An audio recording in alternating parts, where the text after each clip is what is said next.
what life was like for you before Teen Challenge, okay? Well, I'm Jared Calico. I'm 27.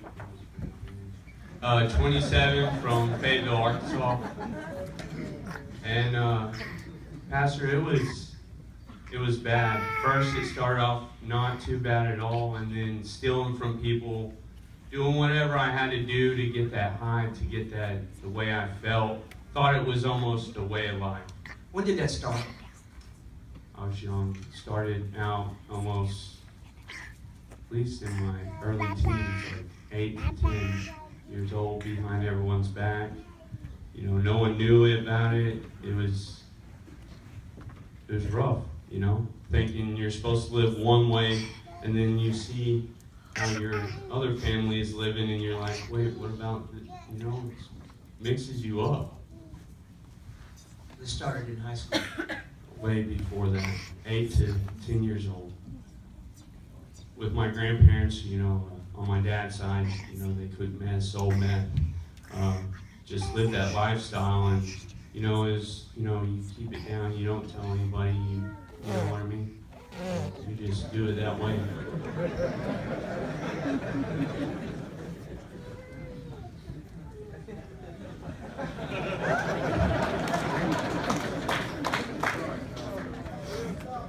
Yeah, it is. It's real. It's real. And you'll see as we go through, some of this is difficult to talk about. In fact, they don't really want to talk about it. That's right. They'd rather talk about now. But in order for you to understand what God brought them out of, the pit, the miry clay, at what point did you see, hey,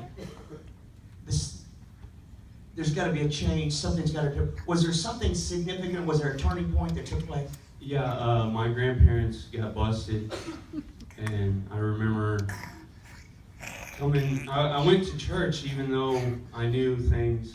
I still went to church, and I was doing what I thought was the right thing or whatever. And I remember my mom telling the bus driver for the church to bring me home.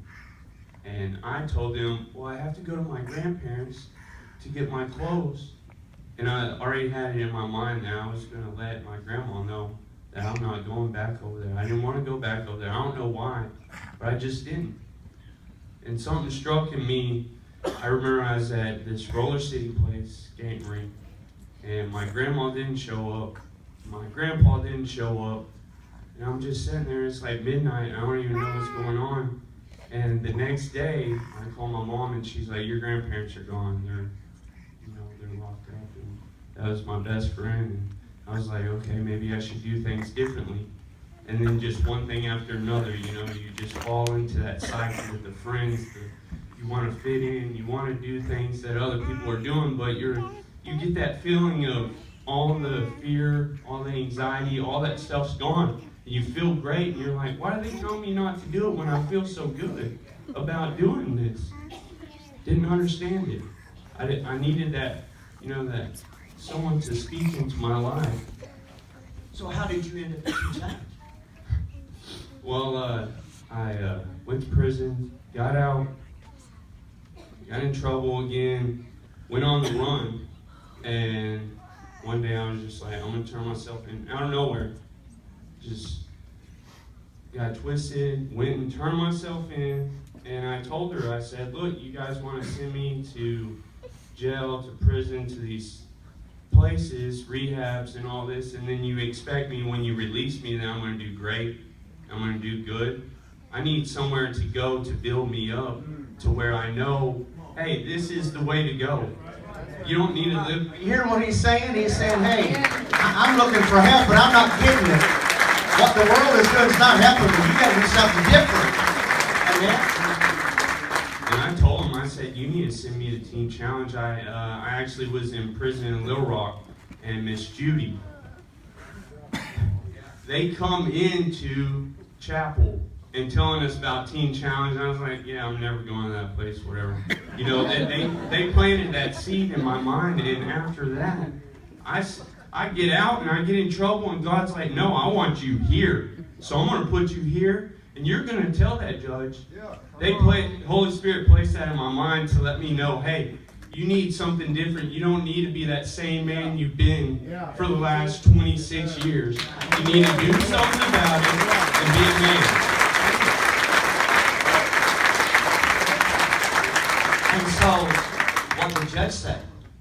She said, we've sent people there. We've only had one guy complete. And it was like an impossible thing. People in jail were like, you're not going to be able to do it. You're not going to be able to do this and that. And you're going to have to carry boulders up a hill if you smoke a cigarette. And you got to do all these things. But Pastor, I'm standing here today to tell them and the rest of the world that I have done this.